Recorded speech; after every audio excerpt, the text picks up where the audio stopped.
Good evening, everyone. My name is Tony Payne, and I'm one of the directors of SPERI, and my simple task is to welcome you to this event, which is entitled Power to the North, ?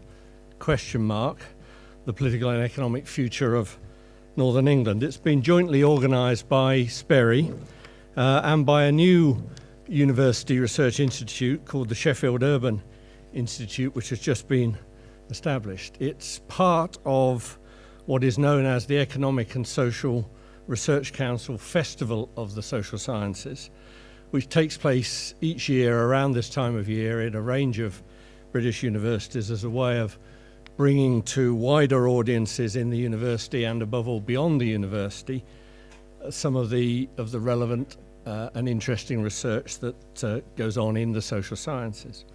And our focus tonight, as you know, is on the north of England.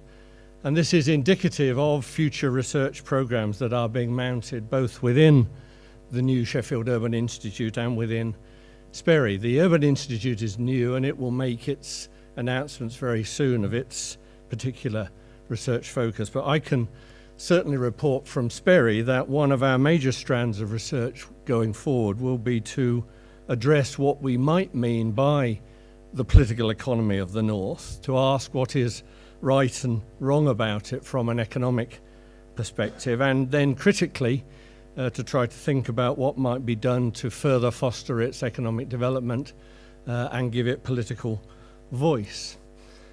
And we take the view that in the context of both deepening devolution in Scotland, and who knows what might follow that devolution, combined with the growing dominance, economic and political, of London and the southeast of England, something that is rarely referred to as a southern powerhouse, although that seems to many to be quite an apt description of it, that in that joint context, the issue of the future of the north of England is an issue whose time has very much come. So for us, tonight's meeting will be the first of a series of further engagements, production of research, public meetings on this issue. And we're absolutely delighted that Helen is here tonight and has agreed to chair this meeting for us, because as many of you will know, she's the North of England editor of The Guardian and has been so since early 2013. She was born in the north, in Morecambe. She studied, however, at Edinburgh University, going a little bit further north before joining The Guardian. She was for a while The Guardian's Berlin correspondent, and then worked for a while in New Delhi before moving to her base in Manchester, which must have been quite a transition to accomplish. Since then, Helen has fought actively to get North of England issues fully covered in a newspaper which, as we know, has northern roots but now operates globally from a London base. So we're absolutely delighted to have you here, Helen. I'm now going to sit down and hand over to you to introduce and take charge of the rest of the evening. Yeah, what Tony neglected to mention is that I learnt shorthand at Sheffield University in the Sheffield Journalism School here, where I did my postgraduate diploma. So I've always got a bit of Sheffield in my heart, and my dad's from Sheffield, so I'm always delighted to come back to the city. As you know, tonight we're going to be talking about what devolution should look like in Northern England. There's probably people here who've been involved in this debate since maybe even before I was born. It was certainly already kind of on the cards 3 years ago when I became the North of England editor, but it really became a hot topic, as I'm sure you all know, following the Scottish referendum last year, when we were having a big question about who controlled us, do we feel part that Westminster represents us, and how should power be more evenly distributed. The other thing which kick-started the debate was a speech which didn't get a huge amount of publicity at the time. Did any of you pay attention to George Osborne's Northern Powerhouse speech? She gave it at the Manchester Museum of Science and Industry. And he set out his vision for a bold devolution of power to the north of England, and he coined this phrase, the Northern Powerhouse. And I remember at the time I completely poo-pooed it. I thought it was ridiculous. I thought it was a really cynical way of gaining votes in the north of England. I wrote a very cynical column about it. I remember phoning up at the time Sir Richard Lees, who has been leader of Manchester City Council forever, and I expected him to pour scorn over it. It was a Tory idea. It just didn't seem to have any basis. in real fact, I just thought it was all fairy tale stuff. And in fact, what Richard Lees said totally surprised me and really changed my view on the Northern Powerhouse. Because I said, hey Richard, what did you think of the speech? And he said, I basically wrote that speech. And what I hadn't realised was that behind the scenes, Manchester City Council, well, Greater Manchester, had really been beavering away to make the Northern Powerhouse, at least for their region, a reality. I think one of the things that we'll be talking about tonight is whether it goes anywhere beyond Greater Manchester.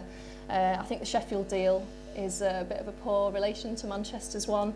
What does it mean for MPs? When Lisa arrives, I'm sure she'll give her view on that. In terms of how the event is going to run, the speakers here are all going to do 10 minutes. Hopefully Lisa will have arrived at the end there.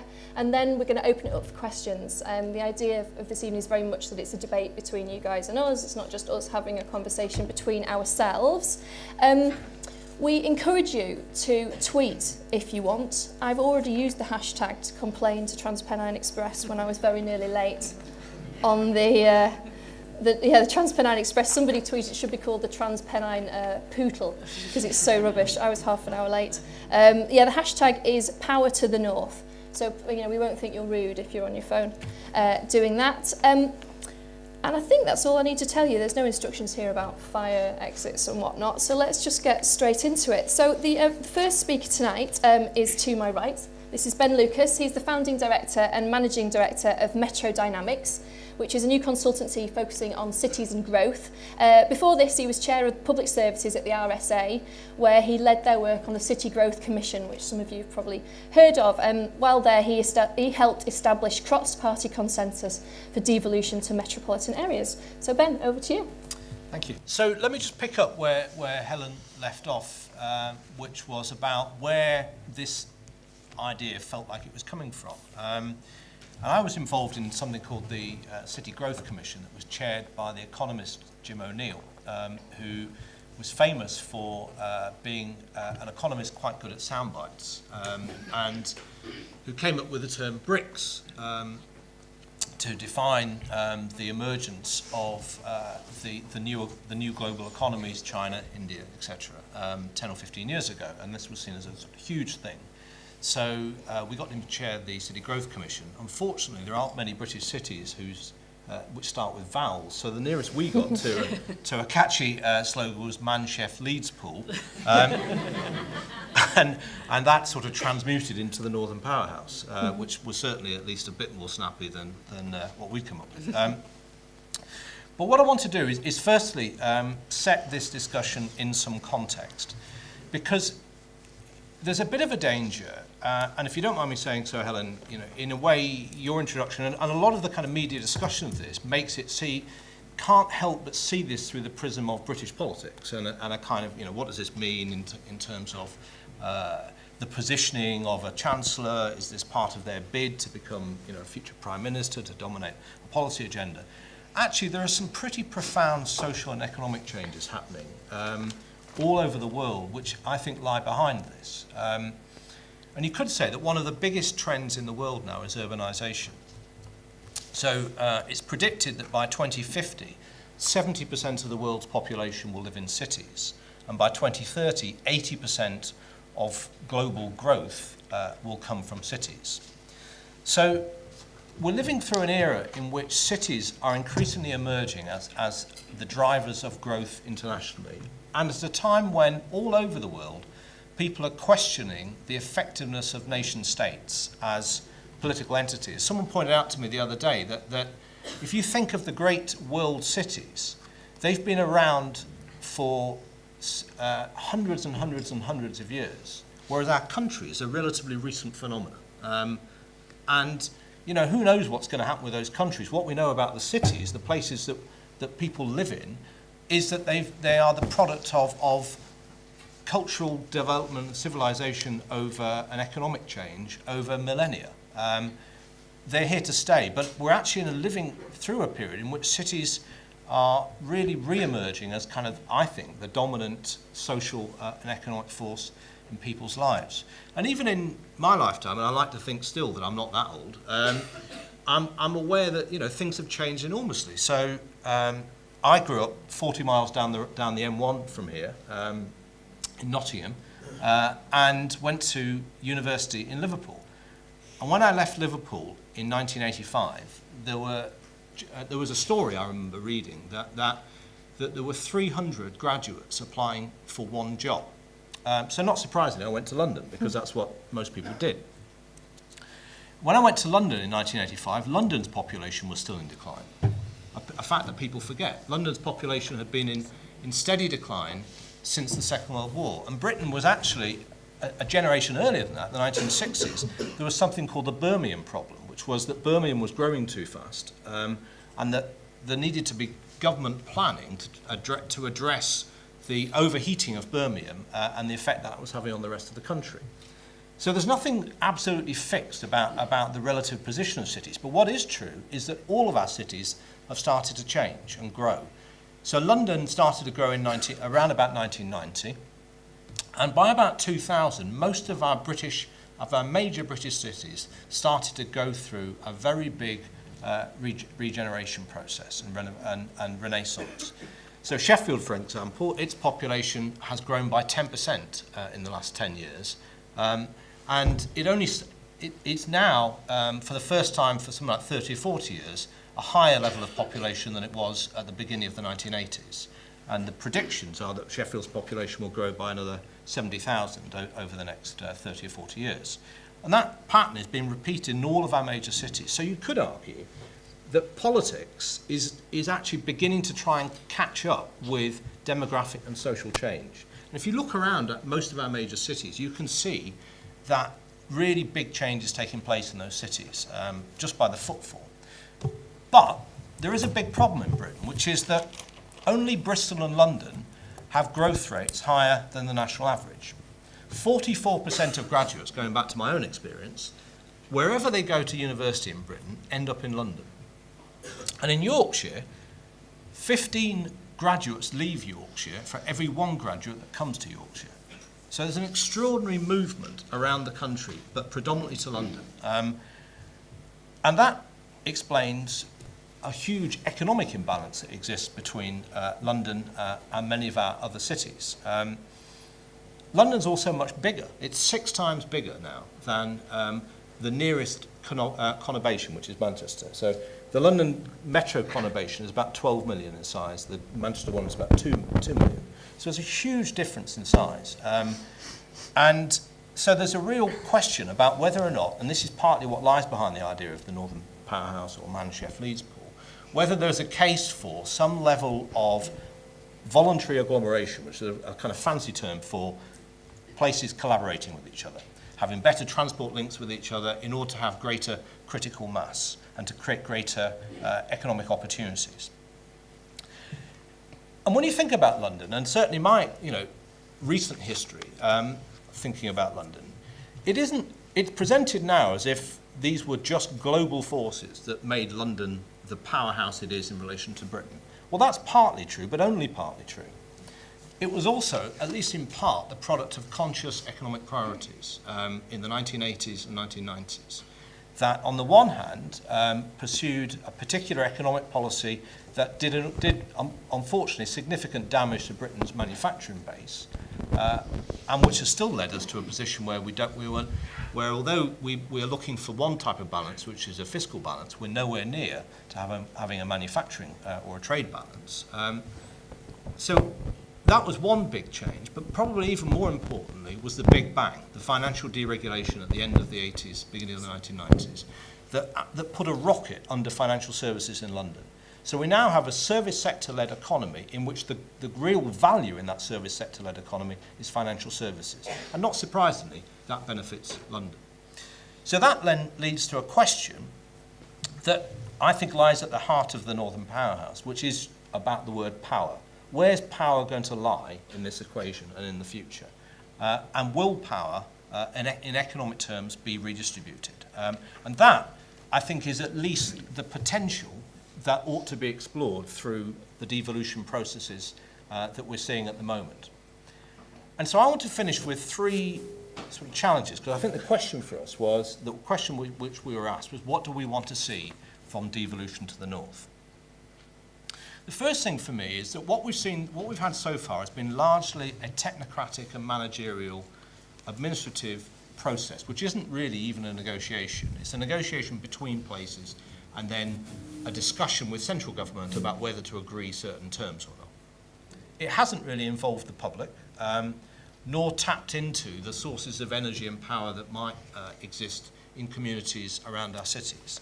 So to me, the first big challenge in the future was how can we move from something which I support, which is a very gradual and small scale so far devolution of some powers and functions to cities, to something that is much more grassroots and much more empowering, and that taps into the potential and energy of cities in the future, and that is able to turn around a situation where in 2010 as many votes were cast in the X Factor final as were in the local elections.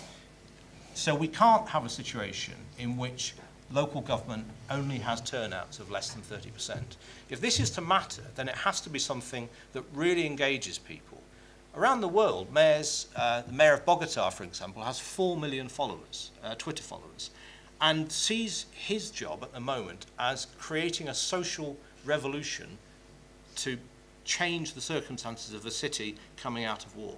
That's what mayors can sometimes mean in other places. And that's a huge ask, given what I think a lot of our experiences of what you might call traditional local government politics. So there's going to be an imaginative leap required. Secondly, I think it's got to make a difference to the economy. It's got to turn around an economy that isn't, on the whole, working for many people. I'm sure that Julia will talk more about this, but the fact is, I talked about the service economy. The service economy outside London in particular, although this is partly true in London as well, is an economy which relies on possibly up to a quarter of the workforce to be paid levels which they cannot literally live on, which is why the tax credits debate is so irrelevant at the moment. It seems to me if you want to change that, you need to have a much more fundamental approach, first of all, to skills and human development than is embodied in simply reorganising the provision of FE courses. It's something much more fundamental. It's cradle to grave liberation of opportunity for people, which requires a much greater level of investment than we're likely to see at the moment. And one of the big concerns in devolution is that a function that is being devolved is going to be skills budgets, but probably with virtually no money attached to them. So unless you can make a difference, that won't really matter. The other thing I think we also need to see is ways in which we can create new institutions that correct an imbalance in the labour market. We've also lived through a period in which there's been a significant decline in trade union power, and one of the consequences of that is, funnily enough, a problem that the economic system has created for itself, which is that people aren't being paid enough.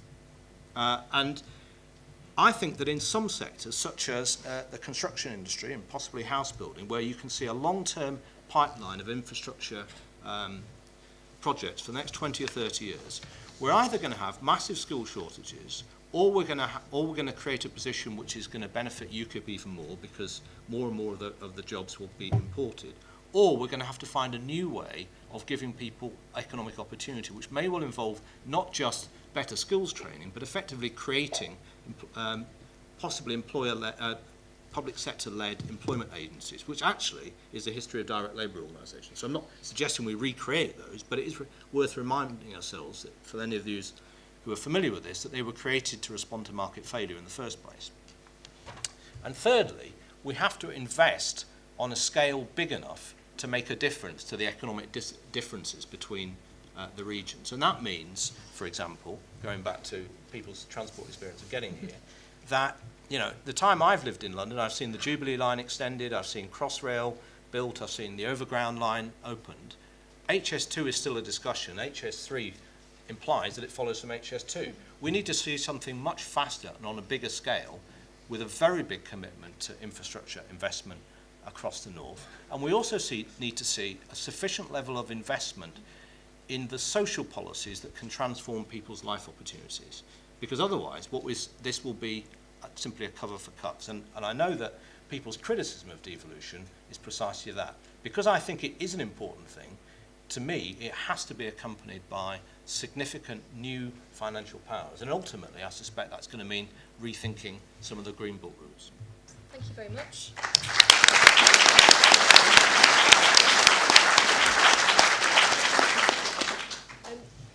Just before we go on to the next speaker, I'm just curious to know from all of you, can you do a show of hands? Who thinks that the Northern Powerhouse has some substance behind it?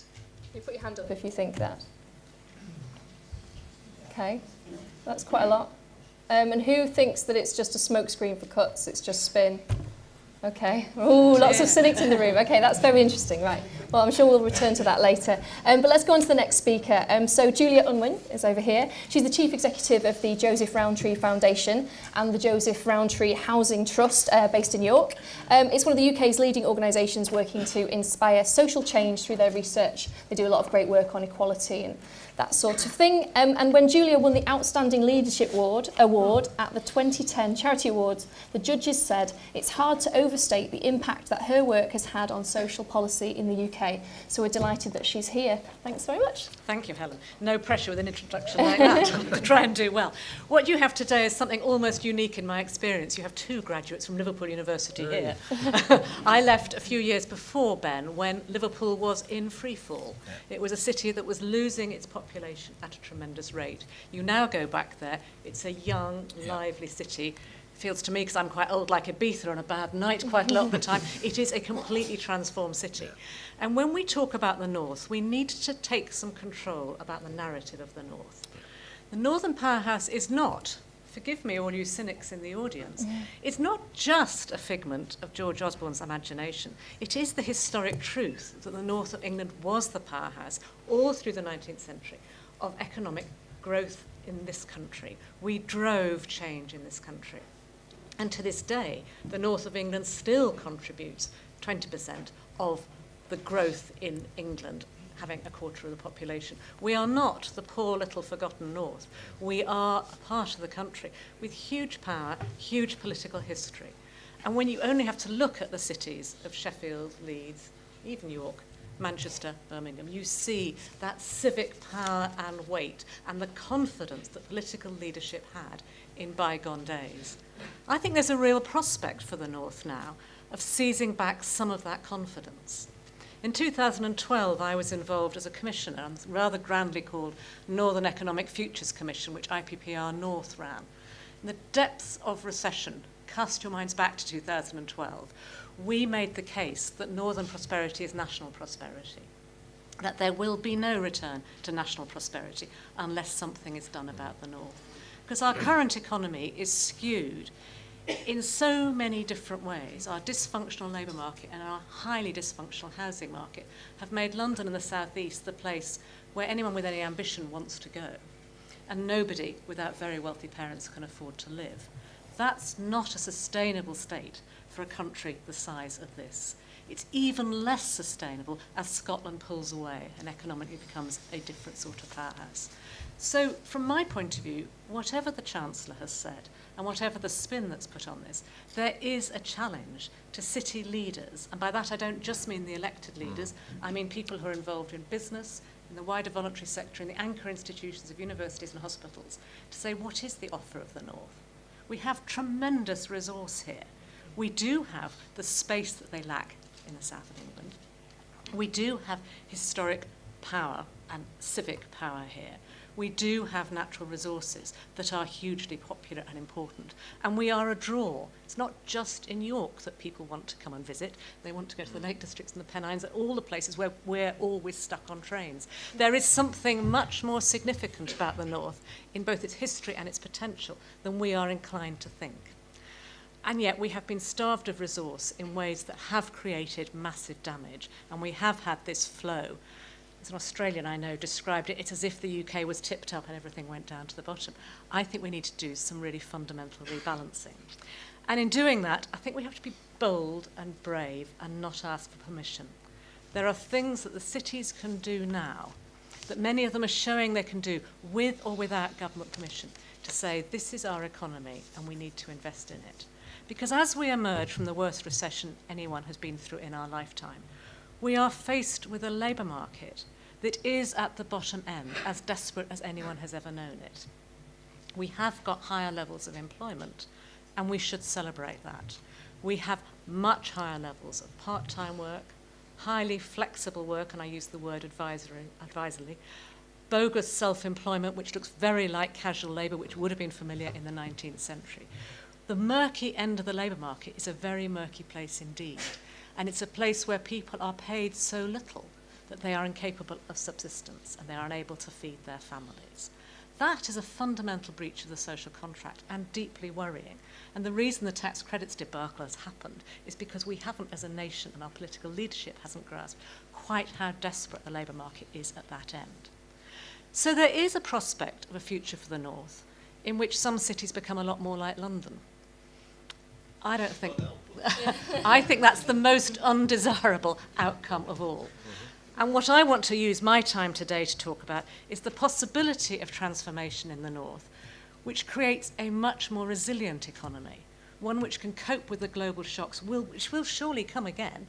2008 was not the only global shock. Last August, when the Shanghai Stock Exchange wobbled, the whole of Western Europe wobbled at the same time. We are moving into perilous times, and we therefore need to take control of that economy. And as Ben has rightly said, cities are the engines for growth. We know that, we recognise it, it's true across the world. But we have some choices about the nature of that growth. And if that growth is based only on the three sectors where low pay is endemic and locked in, if it's based on retail, hospitality, and the vital and essential pillar of our economy, social care, if it's only based on that, we will end up with a low-paid economy, an economy in which people can't feed their families, which is bad enough, and it's hugely bad, but an economy in which they will also not be spending money in those cities. So unless we address poverty at the bottom end, we will never get the prosperity which we need. And even more worryingly, we will never get the resilience that the North of England needs and deserves.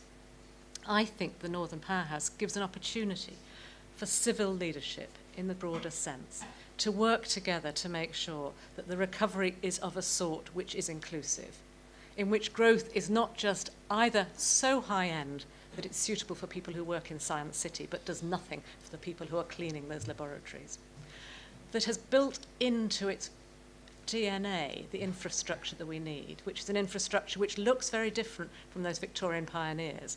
Yes, we need to do things about railways, and the Victorian pioneers did, but we need to do things about internet access across the North. We need to do things about childcare in completely different ways. We need to recognise that an ageing population, social care is part of the pillar of the economy. It's not just an embarrassing add-on which we're worried about. We have to recognise that our economy will look very different. And I think some of the political leaders and some of the economic leaders in different parts of the North are thinking in these ways. I know they are because Joseph Rowntree Foundation has worked in the North of England for 100 years, works with them, and that discussion is taking place. But it needs to be one in which we take some control and we say, this is not just a passive, poor little North waiting for things to be done to it. This is a part of the UK which can actually set a new framework for an economy. My colleague Ed Cox from IPPR North talked about a living wage North only earlier this week. I'm nervous about differential wage levels because I know where that can take us. But I am interested in political leadership that says, in this city, it is possible for there to be no child in poverty in 20 years' time, for that to be the new challenge to the emerging mayors. In this city, we won't recognise the concept of NEET because young people growing up in this city will have the skills, not just in the spray-on way, will provide a few little courses for them, but that the skills base of this city which will be integrally related to the businesses that are here. We will challenge our local businesses to have real apprenticeships, not just for young people, but for all of us who will find that our skills are out of date and we need new approaches. That's what a modern infrastructure looks like. And I think there is possibility and potential and leadership in the North. I think we wait too long to ask for permission. And our eyes get too quickly drawn to the structures and the money that comes with it. None of this will work if the money doesn't flow, but the proposition has to be put that the North of England could be different. There are massive risks in this vision. The first is what the government, in their really rather ugly language, calls differential devolution. And that, for me, is the fear that that the cities will get the attention and the other places won't. I've just been on a train from Hartlepool to here. Believe me, that is an economic journey in its own right. If we ignore the places at the end of the line, if we ignore the Hartlepools and the Hulls, and we ignore bits of Bolton and Rochdale, we're not just ignoring our fellow citizens, and that's a bad thing. We are sowing the seeds for the destruction of the economic growth that we're talking about treasuring. So there is, for me, a question about equity across the north, which is not to say it's the same everywhere, because clearly it will be different. We have demonstrated the ways in which formerly industrialised cities can revive and can have a different future. We need to start doing that for the places that are frequently forgotten. And the second big risk is the one that actually Ben touched on, which is about the democratic deficit. I am nervous at the idea of city deals and growth projects being put together in quiet and darkened rooms by very clever politicians. Yeah. I think there is a risk there. And I say it's a risk because I recognise the reality of politics, which is those deals need to be done. But I also recognise the reality of our modern world, which requires very much more scrutiny and engagement. And these deals will be put under enormous pressure if they're going to be resilient. And so therefore there needs to be much more engagement. And for me, that means seeing devolution not as something that stops at the north, at the regional level, at the city level, but actually understands that it's in neighbourhoods that social change is happening. It's in neighbourhoods most of us live. It's where most of our identity is. And so city leaders have got to be brave about that form of devolution too. And the third big challenge is to go back to my theme about making the return to growth an inclusive one, not one that just transports bits of London up here, which could easily be done if we don't take control of it. Thank you. Thank you.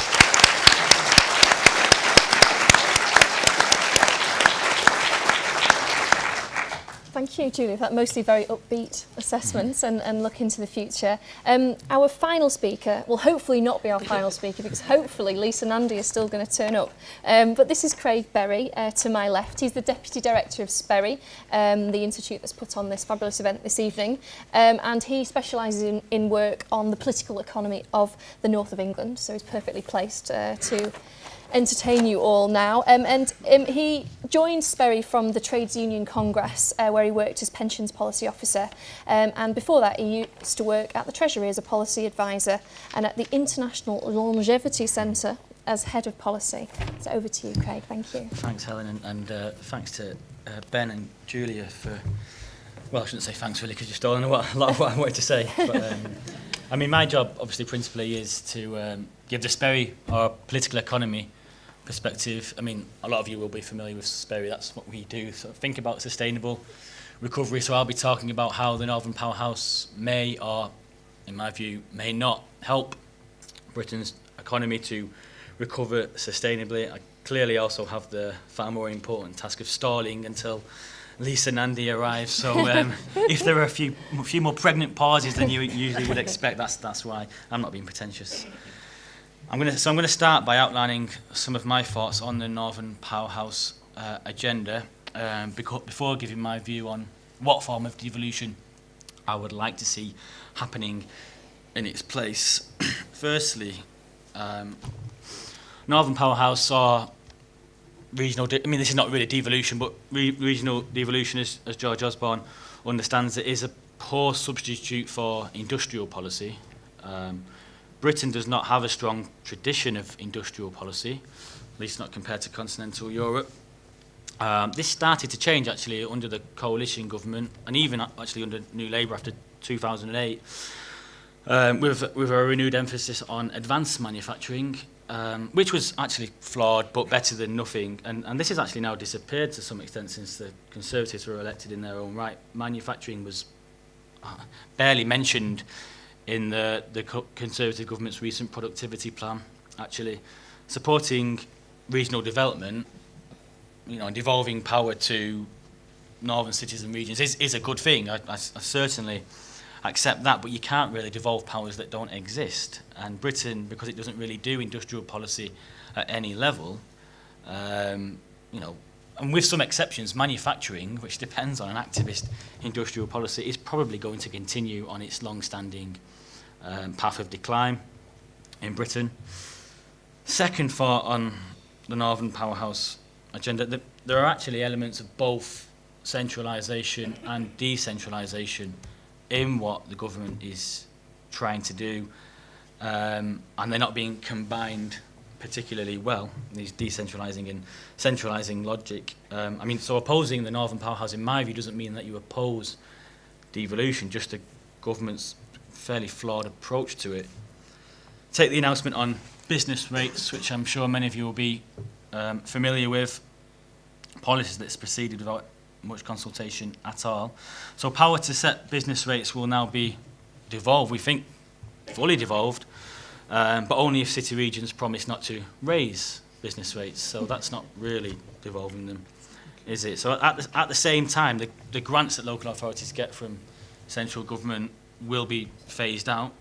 So I think this is a recipe for the intensification of a market-led, global corporation-led approach to economic development, which has failed most parts of the north. You cut taxes on business as much as you can to attract global corporations. It works for some places and it works in the short term, doesn't work in the long term. It's not sustainable recovery.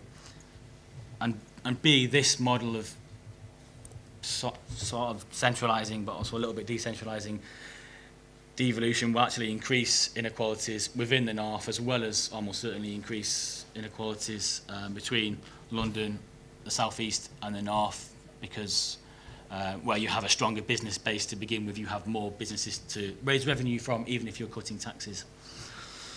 So I don't think there's any country in the world, I was trying to think of one, I think probably only China has succeeded in this in recent years, where higher than average growth can be achieved in an economically peripheral region. That's what we are, by the way. There's no country in the world where higher than average growth can be achieved in such a region without the redistribution of resources via the centre, and certainly not a highly centralised economy like Britain. So I'm worried about things like the business rates change and what it might signify for the future. Thirdly, I reiterate, I think the budgets that are going to be devolved within the city deals, they'll differ in different places. I think it's right to devolve those budgets, but I don't think it's right to raid those budgets at the same time. They should be devolved, but they should also be replenished.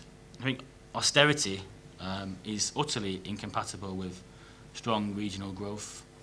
And yet local authorities have been the principal targets of austerity to date. Well, it's tax credit recipients next, though. I've been writing about austerity and so-called rebalancing for the last couple of years, so I'm sure many of you have sort of heard me say this before or read things I've written on this before. But I think it's worth taking a moment to reiterate this. I think the whole idea of rebalancing the British economy is quite actually conservative. Ideologically, it's based on this idea that there is such a thing as a naturally occurring economic balance. If there wasn't, you wouldn't be able to rebalance. So all that is needed for this naturally occurring balance to be reattained is for the pesky public sector, the inefficient public sector, to get out of the way of market forces. So imbalance within the economy is the illness, but austerity is the prescription. So it's very clear to me that Northern Powerhouse fits in with this ideological agenda quite well. It is about devolving some powers, and rightly so, but it's also about telling northern city regions you're on your own. Even though actually London benefits from quite astounding levels of public investment and structural support for its main industries in ways which I sort of won't go into tonight in great detail. Despite that, the government thinks the problem in the north is too much state, when the state supports everything that makes London as wealthy as it is. So this explains the contradiction for me between devolving powers to local authorities while at the same time taking away a huge chunk of their resources, because the argument that's being made is almost that local authorities having these resources is stopping them develop economically because they're intervening too much in the market. There's some logic to that argument, but there's absolutely no evidence to support it. It does have an intuitive political appeal, but economically it's just daft. The state's role in economic development, because of its ability to take risks, very, very long-term risks in supporting innovation, and of course its ability to produce a healthy and skilled workforce. Because of these reasons, that the state's role is absolutely essential. My fourth response really to the Northern Powerhouse agenda, before I get onto my own ask, is that the city regions that are now going to be the recipients of devolved powers, or some devolved powers, are far too small. Ben's alluded to some of this already, actually. The Leeds and Manchester city regions have populations under 3 million. Sheffield and Liverpool have around 1.5 million people. Newcastle city region, which includes Sunderland, under 1 million. Compare that to the great sort of manufacturing industrial powerhouses in other parts of the developed world. North Rhine-Westphalia in Germany has around 18 million people across 4 of the biggest cities in Germany. Emilia-Romagna in Italy has nearly 5 million. The Lyon city region in France has 6.5 million people. In the US, the Chicago city region has 10 million. Philadelphia has 6 million. And in our own country, Scotland, which actually isn't being, for the most part, isn't being carved up into city regions, but is going in the opposite direction, has around 5 million people. And as Ben's noted, Greater London has nearly 12 million people. So it leads me to ask why we're insisting on devolving powers to the city region level when the northern city regions simply aren't big enough and aren't going to become big enough on their own to become major industrial powerhouses. There isn't enough diversity within their business base, there isn't enough diversity within their workforce, there isn't sufficient physical space to grow new industries, certainly not the sort of new advanced manufacturing industries which will be the source of prosperity in the future. Some people within government do understand this, it seems, and Ben's actually already talked about Jim O'Neill, who became a government minister after leading the City Growth Commission. Again, as Ben said, Jim came up with the rather controversial idea of manpool to describe a single northwest metro area. It is an extremely silly word, and understandably some people were quite insulted by it, but it was actually a very important point, and I don't think his boss, George Osborne, is listening. Jim O'Neill wasn't really interested in the sort of political or constitutional dimension of what manpool and other similar configurations might look like, but he was at least right on the, which is important, but I think he was at least right on the big intercity infrastructure needed to make the Northern Powerhouse a reality rather than just rhetoric. But while he's in government, infrastructure budgets are being cut and what's left is being focused on London. I don't agree with High Speed 2, but if the government was at all serious about the Northern Powerhouse, it seems to me the absolute very least they could be doing is starting to build it from the north down rather than from London up. And they should certainly be building a hub airport here too. The London suburbs don't want an expanded Heathrow anyway, so why are we imposing it on them? This brings me to my perspective on what devolution should look like. I think it has to be actually the north as a whole, which would be around 15 million people, or if not the north as a whole, at the very least the 3 main regions of the north. I'd worry about that model because I think it leaves the northeast as the poor relation, but that's certainly better than the city region model we currently have. I think that would be the very least that was needed to give the north a fighting chance of mobilising all of its resources to establish a genuinely alternative path of economic development. And this does not mean robbing powers from the local authorities as far as I'm concerned, and certainly not taking away to any great extent the powers that they're about to have bestowed upon them, because I don't think those powers are that significant anyway. It means more powers coming down from central government that are currently being talked about, or essentially new powers, sort of let's create industrial policy at that sort of macro regional level. I don't want to sound too cynical, really. I mean, I completely agree with Julia's sentiment that the North actually needs to seize the moment here. We shouldn't be just sat around waiting with a begging bowl. We should be starting on a small scale, as best we can, the kind of changes that we'd like to see eventually on a large scale. And my final point, I think we also need to decentralise at the centre. Britain is one of the developed world's most centralised economies, also one of its most centralised political systems. That isn't going to change in the very near future, but we could have greater regional representation within bodies like the Bank of England, which make far more important decisions about the economy than local authorities will in the future or ever will.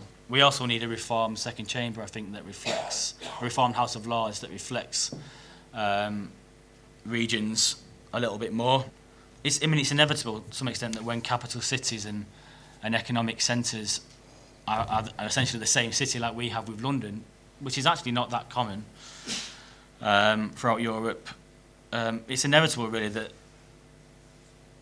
the sort of idea of the capital being geographically neutral is lost. So we need to do something about that. We need to make sure that those regional voices are heard within the decision-making processes that will and should remain within the capital. Thank you very much.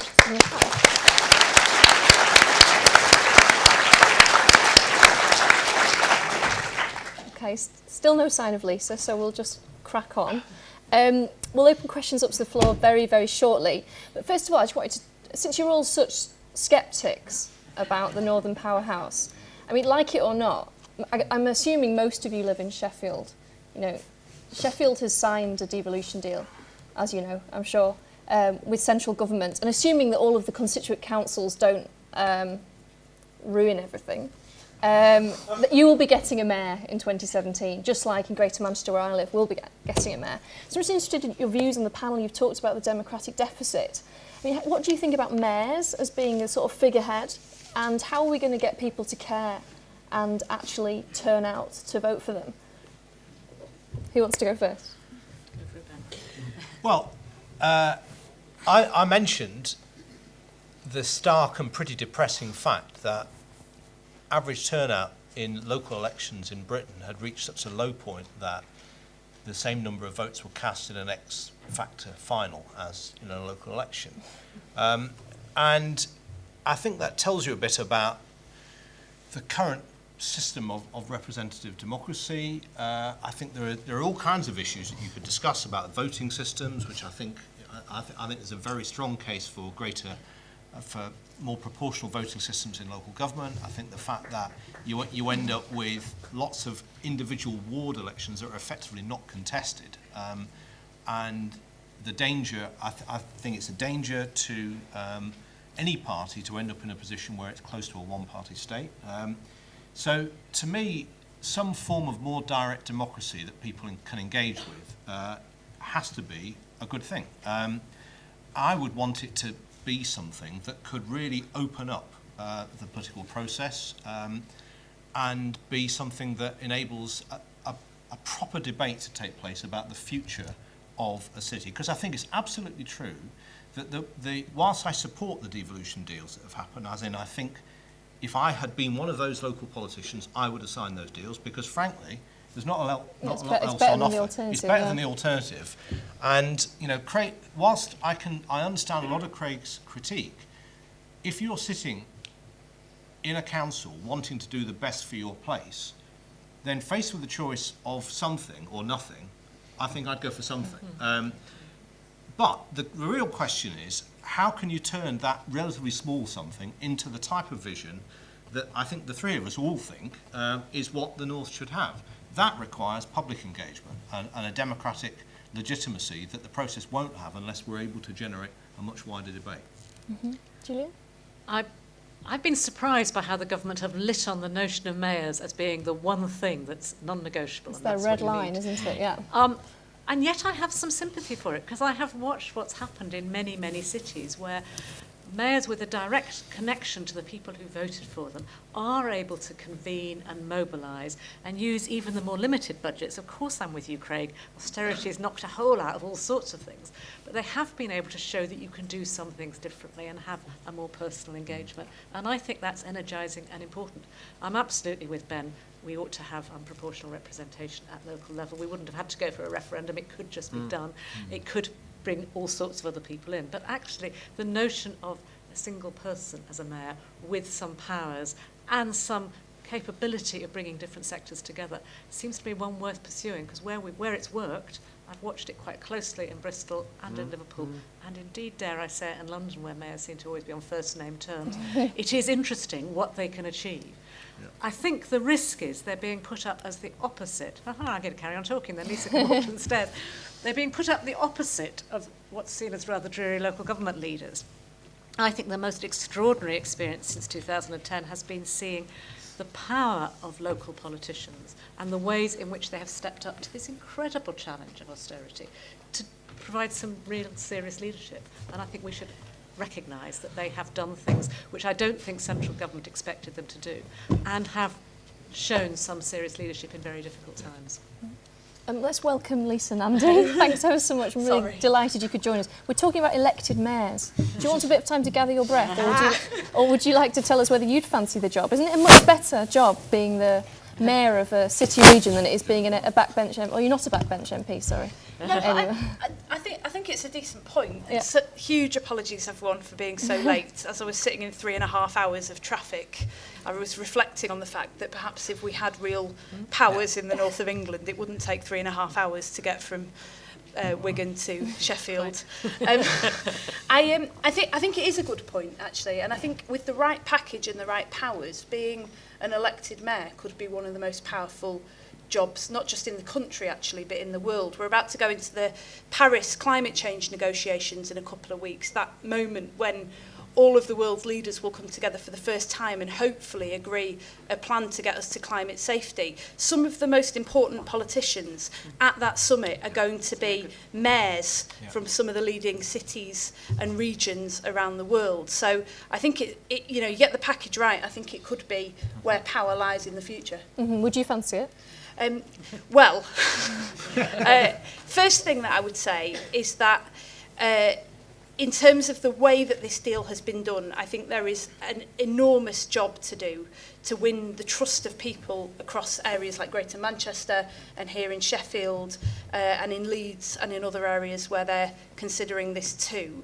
And I don't envy Tony Lloyd, who's the Mayor of Greater Manchester, where I'm a Member of Parliament, because interim mayor, possibly the elected mayor in 2017 or 2019 or whenever we end up having an election, because I think the fact that this deal was done in the way it was done, it was announced by press release, charities, businesses, councillors, members of Parliament and the public cut out of the conversation, means that there is an enormous amount of concern about what it means for people. And I say that as somebody who is a huge supporter of devolution and of pushing decision making closer to people, but I also represent a town on the outskirts of Greater Manchester, and many people who live in that town who see Manchester, frankly, as remote to their lives as London is, and who don't understand whether this will actually bring benefits for them, whether this is about pushing power down to them or actually about sucking power up to the region that we already hold at local level. So I think there is an enormous job to do to get the details right, to involve people in the conversation and to win back their trust. And I'm sure Tony's the guy to do it. Do you think?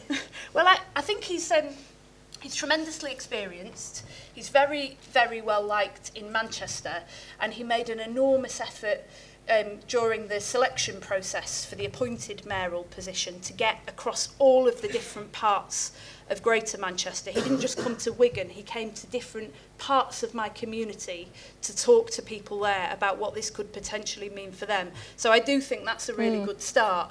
But wouldn't it have been better if he'd been starting from a position where people had been pushing for this and clamouring for it and involved in shaping what it really looked like? I was interested from all of you here, who would be your dream mayor of the Sheffield City region? You got any ideas? Because I think for Manchester, Danny Boyle, I think would be somebody great who people have heard of, who can capture the sort of. Pardon, who? Jarvis Coppell. Well, you know, because I think Steve Oughton. Who's he? Oh right, crikey. Sorry, I should have known that. Because I think part of the problem with politicians like Tony Lloyd. I mean, how many of you here have ever heard of Tony Lloyd? I know you don't live in Manchester. Okay. Well, you're a very well-informed audience. I bet you 5% of Manchester might know who he is, and I question whether they would turn out to vote if it's the same faces, the same 60-something-year-old men who I'm sure have a lot of experience to give, but don't necessarily inspire the electorate. And you know, in Greater Manchester, we've got areas where 15% of people turn out in local elections. So we need to do something like that. What do you think, Craig, about elected mayors?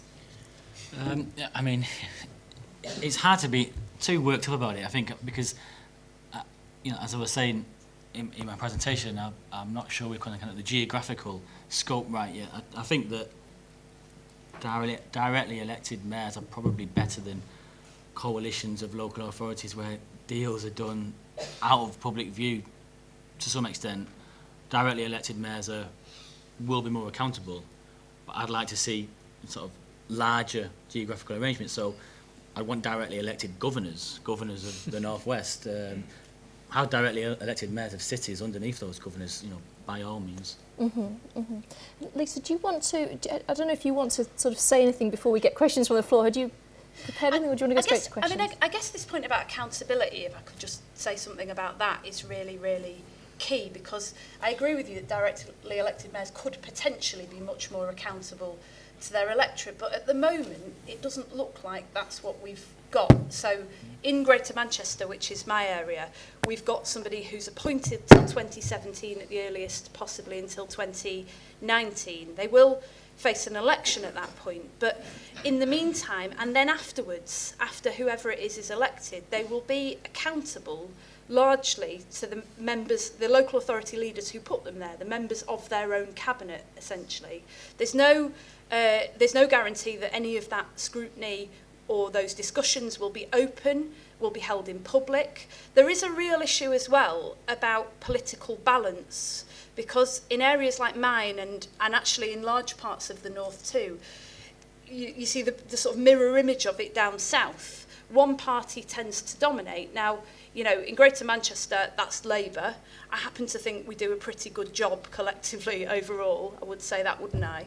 But, you know, the truth is that you do need political balance. You do need outside scrutiny. You need other parties providing a level of challenge to you that won't necessarily come from the inside of your own party. And it seems to me, actually, that there is a potential to make this much better, because the bill that is going through Parliament at the moment has been amended by the House of Lords so that there will be scrutiny committees that will be able to hold those mayors to account. Now, the big question next is who sits on those scrutiny committees? Is it councillors who are appointed by the same party leaders that they're meant to be, council leaders that they're meant to be scrutinising? Will there be a degree of independence? Will they be well resourced? What I would say to anybody who is trying to put something like this together in city regions, whether it's Sheffield or Manchester or Leeds or anywhere else, is learn from our experience in Parliament. When we moved to having select committees that weren't appointed by party whips, but were actually elected by the whole of the House of Commons, and when we gave them the resources and the time to do their jobs, suddenly what we found is that policy making got much, much better. And it is really important, I think, that we do that. I guess just the other thing that I would say finally is this point about pushing power down from town halls. You know, frankly, it will make no difference to the lives of my constituents in Wigan if all we're doing is handing power from one group of largely unaccountable men in Whitehall to another group of largely unaccountable men in Manchester Town Hall. And there was a famous photo that went out via Twitter alongside the press release in Manchester that announced this deal for Devo Mank. I mean, the name actually sent real concern around most of Greater Manchester who don't see themselves as part of Manchester. But, you know, this photograph went out and it was a group, almost all men. Almost it was all men, yeah, because the Sue Derbyshire was missing. So they were all men, they were all white, they were all sort of mid to slightly later age. Apart from the Tory's only 27, isn't he? Was he on the photo? Yeah, Sean I from mean, Trafford it was. is 27. I mean, it was just, you know, you couldn't get a more stark contrast between the people who'd done the deal in the room and the people of Greater Manchester. And what I would say is that the great potential of devolution, I think, having worked in the voluntary sector for 10 years before I went into Parliament, and then representing people under significant strain in a former mining town now, is that the real value of devolution is that you get decision making closer to people, and you involve people collectively in the solutions to the great big challenges that we face, whether it's youth unemployment or cleaning up our energy system and making advances on climate change, or tackling loneliness and isolation. All of these huge challenges, you can't do it from the top down, you've got to do it from the bottom up. And what I'm really concerned about as someone who cares passionately about that is that what we've done so far is make that job much more difficult for ourselves, and we've got to get a grip of it now. You know, largely speaking, there are local authorities in the north of England who have the power now to shape this deal in a way that will work for communities across the north of England, and we've got to get it right, and people have got to be at the heart of it. Fab, thank you. Well, now it's time for you guys to ask questions. If you've got points that you want to make, please don't do any sort of soapbox standing. Where's the microphone? I'm going to take a couple of questions at once.